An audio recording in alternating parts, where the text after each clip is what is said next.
Thoughts for the day, charot. Thoughts for the day ni ma'am, no?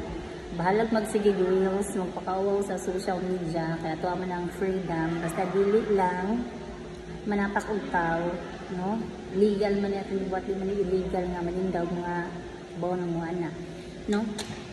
So, ingana, dahil dyan mo ka-discourage, kaya ako, bago pa ko anong reels pod, no? Dahil kung nakita ng mga mas ka ng sikat, or magkuano, kita kayo, magsugod man yun ka sa ginagmay, no? Magsugod ka sa uno. So, ingana, no?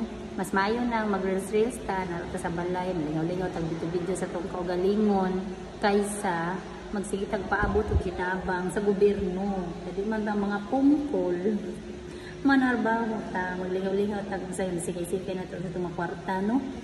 Okay. Tanan man ta, mga on, tanan gutumon, mo na ang halos po tanan, mag-reels na yun, mag-vlogger na sila po, hapon na po ana. No, kay mga man sa hindi nila makapait tagugas, dinamos sa ato pamilya natin kapakaon sa pinaagi nga kanang marangal sa marangal nga pamaagi dili sa illegal. Okay? So go lang ng go, reels lang kita ni mga inahan.